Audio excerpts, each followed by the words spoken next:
The former Deputy National Chairman of the People's Democratic Party, the PDP, Chief Bode George, has warned that any attempt to jettison the PDP zoning arrangement will affect the party's chances in 2023. Citing Section 7, subsection 3C of the party's constitution, he noted that in the spirit of equity, fairness and justice, the PDP must zone the presidential ticket of the party to the southeast.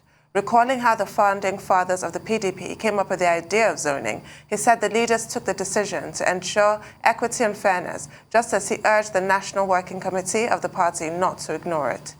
George, who was a member of the PDP zoning committee, said the zoning committee had only made a recommendation by saying the presidential ticket should be thrown open, urging the National Executive Committee, NEC, of the PDP to listen and feel the pulse of the people on the issue, in quotes. Joining us now is Chief Bode George, former Deputy National Chairman of the People's Democratic Party. Good morning, sir. Thank you for joining us. Always my pleasure. Good morning. Well, thank you, sir, for joining us. But what's next for the People's Democratic Party? The 37-man zoning committee has submitted its report to the National Working Committee. And we expect, we've been told, that shortly the National Executive Committee of the party will take a decision. But indications are that the party, one, is not going to follow the idea of zoning, it will leave an open field. Two, that even the consensus arrangement is not working because all the candidates are saying, well, they are not likely to step down for one another. And third, that it would seem that the PDP is going in the direction, consensus having failed in the direction, therefore, of indirect primaries. These are some of the issues out there. What can you say to each of those issues? Now, thank you for having me, Ruben. You know, we have reached a point in this country that only the truth will liberate us. Facts are facts, fictions are fictions. If you are at the level in which our party is now, yes, as a family, you listen to all sides of the divide, but they found, and for one fundamental reason.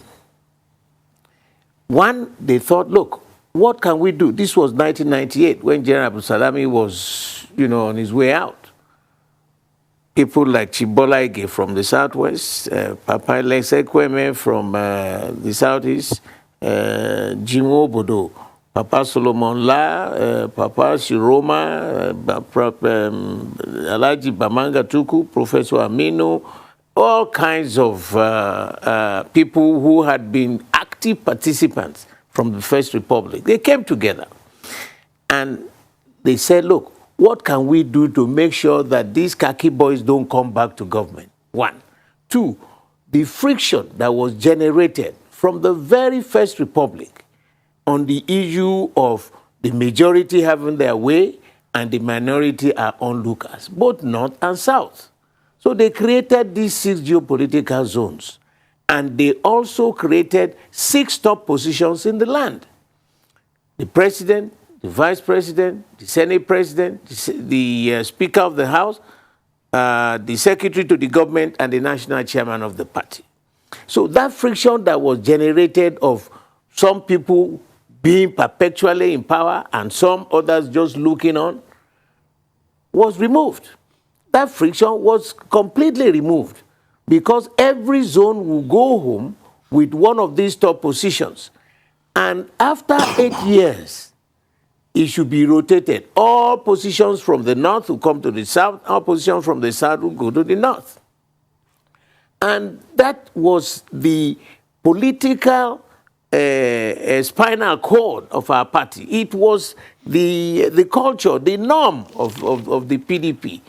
That idea went out, it was sold to the public, it was sold to everybody, and that sustained some calmness of minds in this country and made us to win election. We were in government for about 16 plus years. Now, there was one idea nobody ever thought could happen. And you know, our party was the first political party in this country from the 50s that was completely natural in its formation. From the swampy forests in the south to the savanna regions in the north, we carried the claws of Nigeria. All other political parties from the very beginning had always been tribal, Action Group, NPC, NCNC. And so we were all developing on tribal lines. It didn't help matters. And so the idea that these old men, the founding fathers of our party, brought together, because to have somebody from the Southwest talking politics with Dr. Alex Ekweme, and even Dr. Alex Ekweme in the East discussing with Jinwo Bodo, and Solomon La discussing with Shiroma or Alaji Rimi, it wasn't possible for the interest of this country. And I listened to what you just said when you were referring to that young man, Eto. Commitment to your nation, dedication to your nation, loyalty to the system, not individuals. These were the things that will make our nation grow. Now, because if you are a member of an association and only one group can only be president and you are going to be perpetual onlookers, how can there be peace? So we went on, we practiced it, and like I said, there was one major issue that was never considered. Because I know at that time, we used to say we will rule Nigeria for 60 years. But suddenly, nobody at the initial stage thought, there could be another political party that could present a president from either north or south. What do you do with your political equation? That is the situation in which we are today. But like I said to my colleagues, General Buhari, where is he from? Is he from Anambra? Or is he from Agege in Lagos? He's from Katsina State. So for us to conceptualize and say, leave all the zoning thing open. When I came back from that meeting, at that meeting, we decided that, look, for peace to reign, let's turn it straight back and let it be by the larger house to consider it. There are problems. On reaching back home, I got phone calls, I got visitations from the old, the young, the middle-aged, everybody coming together and saying, what are you people talking about? Are you going to now renege on the very basis that won the hearts and minds of people to your party? Now, the opposition party has concluded on their own zoning. If we do not zone, that means the party must definitively make a statement that the zone, the presidential is zoned to the east, to the south or to the north. We don't microzone. You zone either to the north or south. Anybody in the south can contest. Anybody in the north, when it is zoned to the north, can contest, irrespective of your zones. But, you know, people are asking, let's do consensus, let's do this, let's do that. I am pleading with our people. Let's take a deep breath back. How do we go to the convention avenue and all the zones we present candidates? Can you foresee confusion? And our convention, I have managed many, many conventions in the past. Our convention should be a carnival. It should be a reflection to the electorate. And they are more in number than those of us who are card-carrying members. We must remember that whatever we are doing, the public is watching. We are going to reflect to them that we can, for God's sake, manage our affairs, and we can then be entrusted in managing the affairs of this country. If we keep quiet on it, they will say, you see this party, to even take a decision, a small thing on their own, they cannot. How would they convince us that they will be able to manage the crisis that are ravaging Nigeria now? So we got to be very careful. That's why we summed it up and said, look, let's get back. The debate will be open. it will be ominous, and I am praying that we will remove all personal ambition and think first for this country, Nigeria, and for the future generations of our country. To back out and refuse it will mean we are removing the major political spinal cord of our party. And if you remove the human spinal cord, you know what happens. Ask the doctors. Paralysis. You either remain crippled or you are finished for life. Thank you, sir. I just want your take on this excerpt. I want to read to you from an interview your last presidential flag bearer, Alhaji Atiku Abubakar. He granted this interview to this day. It was published yesterday. And he said the People's Democratic Party must focus on winning, not on zoning. Zoning will not matter if we do not win. First we win. Then when we are in power, we have the political wherewithal to zone from a position of power, not from a position of weakness. What is your take on that position? I completely disagree with him. You don't put the cart before the horse. He is saying, let's go, you must concentrate on winning. This election, for God's sake, is not going to be by card-carrying members of the party alone. We must win the hearts and minds of the larger electorate. He should visit, he should send his entourage to all the zones in the South and see the anger in them, the vibrations that they are generating. We have to come back home and convince them. It's not only members of the PDP that will vote. We are saying 8 years of General Buhari, 8 years. And like I asked the question, which they kept asking me, where is he from? Is he from Anambra or is he from Lagos in Agege? Where is he from? So you present another fellow from the side. Then somebody said, oh, we've forgotten about zoning. It is there in our constitution. Nobody told you that we should vote, we should zone after any election. It is pre-election because you must win the hearts and minds of the people. I do not agree with Vice President Atiku. I'm sorry, he's my good friend, but on this issue, let us rise above this pedestrian level. Let us rise above this personal ambition. This nation must survive. This country must survive. And for us to survive, we must make sure that the composition, the special gift by the founding fathers of our party must be sustained. It won the hearts and minds of all Nigerians across the board. Right now, you can see what is going on with our brothers in the North.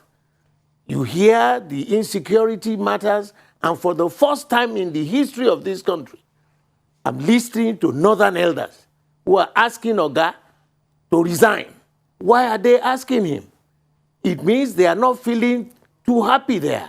It means they are not happy because it's a state of hopelessness and it's a state of helplessness. People are hungry. These young minds are now graduates. They are educated because education makes people easy to govern but difficult to deceive. And if you continue like that, we are going to head up into a total disaster. If the APC that has stated their own zoning, if you remember, initially they told us they don't believe in zoning. Now they have zoned. Nigerians will now be watching. How do you convince those people from the minority areas to vote for our party? How do you convince the other Nigerians who are legally minded, who believe in justice, equity, and fairness, which is the tripod for any development anywhere in the world? I'm sorry. I mean, I don't agree with that. There will be a lot of discussions, and I pray. What does it matter? A nation building is not a 100-meter dash race. It's a continuum. And if it is continuum, 4 years, 8 years in the life of a nation, it's just a little addition to the growth of the country. If we start fighting now, by saying, no, you cannot be, you are not the only tribe. There is this tribe, there is that tribe. How can we move together? And nation building requires all of us to come together and move and lift this nation up. So part of the arguments that are being made in some camp is the fact that there's a sort of like a 2-year imbalance an offshoot from the Umar Musa Yar'Adua administration that he didn't spend because of that. So they're saying, yes, the North is not balanced. In fact, some members of the PDP are taking ads on television to agitate for these 2 years and say, in the sake of imbalance, we have to strike this balance and it must go to the North this time around. That's one. What do you say about the argument? And two, I'd like to ask, in a case where it is kept open, where the decision comes in by Thursday that it has to be kept open, which automatically a lot of people say is ceding the ticket to the North, what would people like a Bode George do? Would you go against your party? Very good question. I will never leave PDP. The day I decide to resign from PDP, I'm heading straight home. You know why? When my great-grand-uncle, Papa Hellas Herbert Macaulay, was the first Nigerian politician, he went all over the country trying to canvass that the British should stop all their grandstanding and the colonization, and we should ask for independence. As early as 1918, he was going up and down. He died in 1946 on his return journey from Kano, because he believed that we have the capacity of people in this country to manage ourselves. That is the notion. That is my strongest conundrum. And I will not get out of this party and start hopping. And as a sailor, you don't jump ship when you are midstream. So for me, if the party decides that, I can emphatically state we are looking for serious trouble and we will be roundly defeated. Roundly defeated.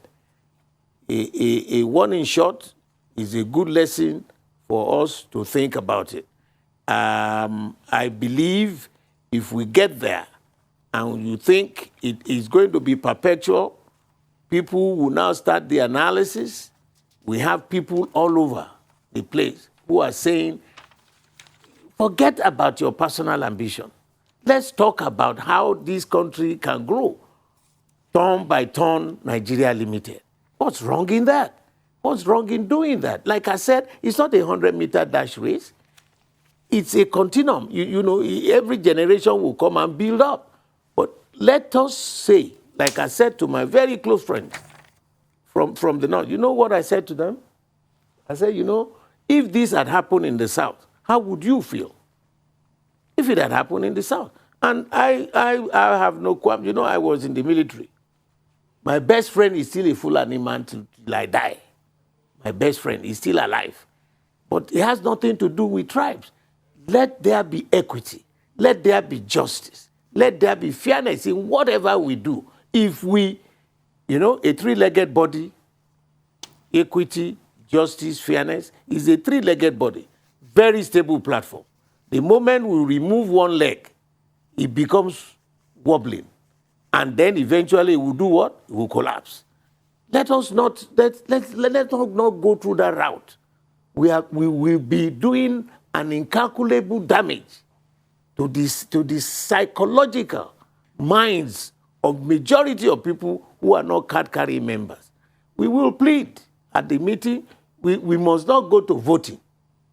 But we will plead, we would examine all the various vagaries that will be there, all the hurdles, and how do we manage it? If we get to the convention hall, when you will have all zones competing, you know what it is to do in political competition, like trying to do an elective convention. It will be so chaotic, and the image will be pumping out to the minds of the public will be so negative, they won't want to even hear about our party. Let's say the facts. Tell the truth to power. It's only the truth that can liberate us. I am saying it, and it will be left for them. If we don't do it that way, you see, when the General Buhari was giving the new electoral bill First of all, he didn't want to hear anything about consensus or direct primaries or all this. Eventually, they reached a compromise and said, look, all the three, Well, direct Chief, primaries, indirect primaries, consensus. So to make sure that we know what we are doing. Chief? And if they zone and we don't zone, who will the public trust? Well, hopefully we'll be able to know Simple that. question. Hopefully, Chief, we'll be able to know that when the National Executive Committee of the PDP takes a decision. Well, I was going to ask you about a story in Yes. a few of the papers today. Chief Afebo Balola SAN saying that the 2023 elections should be postponed and that an interim government should be put in place. And what is his argument? That any election conducted under the current 1999 Constitution can only create more problems for Nigeria. And he also has recommendations. He wants a unicameral legislature. He wants legislators to be part-time servants of the people. He wants them to collect only allowances, not salaries. He wants that interim government to be composed of former presidents, former vice presidents, former ministers, and heads of professional associations who would then, at the end of the day, give Nigerians that people's constitution that will set Nigeria on a new course. Those are some of the things he's saying. What do you think? And who is going to suspend this process Now, and put in place an interim national government for the second time in Nigerian history? I have a lot of regard for Papa Babalola, but that will be an exercise in a political science class for like a playlet. One, you like you rightly said in your concluding statement, who will bail the cat? Who will tell you we will have an interim government? Like I said, the democratic dispensation is not a 100-meter dash race. I don't remember. I think it was 2014. The administration of President Jonathan had a national constitutional conference.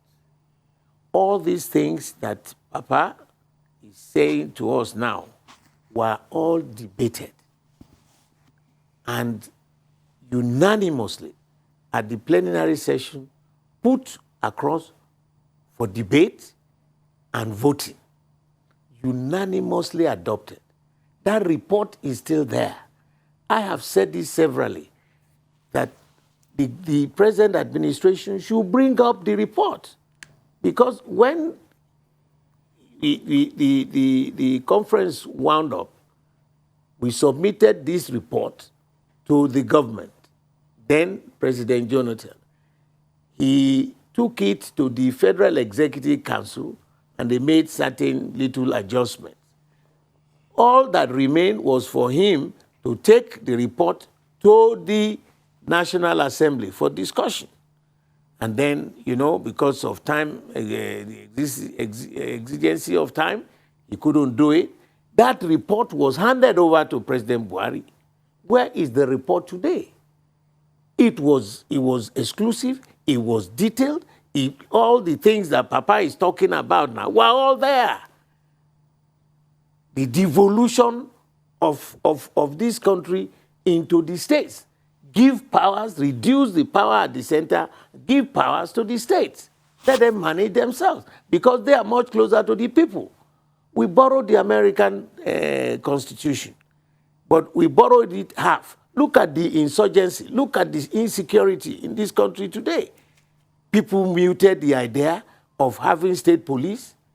In America, you have the local government police, the county police, you have the state police, and you have the Federal Bureau of Investigation.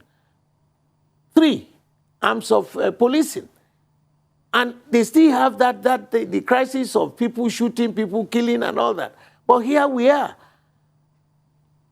Can the national police take charge of the whole problems, the varied problems of this country? No. What is the population of the national police? They will still be in existence. But the state police will cooperate with them, but manage the locality, because every policing is local. So there are so many things that have been there. For us to go and start again, we'll be trying to reinvent the wheel. So go back, take out, in fact, it must be an issue for discussion during this campaign. People are going to ask us. People are saying that, but the thing is there. He said they should put it in the archives, take it out of the archives, dust it back.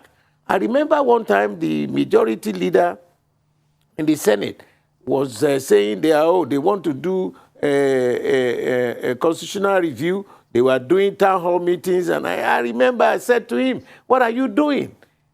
Get the report. Bring out that report. That's your job. You don't need to start all over again. Why are we starting all over again? Let's look at that report and then make appropriate adjustments and move this country forward. This present system we are running is not working. And we must be deceiving ourselves if we think you concentrate power at the center and you percolate power down. All the resources will go to one center and then you redistribute it. No, sir, it's not working. And I have traversed the length and breadth of this beautiful country. There is hardly any part of it that is not endowed with one major resource or the other, both human and material and agricultural resources. We have them in abundance. But the management style has failed. And we should wake up. Well, wake up, Nigeria. I'm getting closer to 80 now.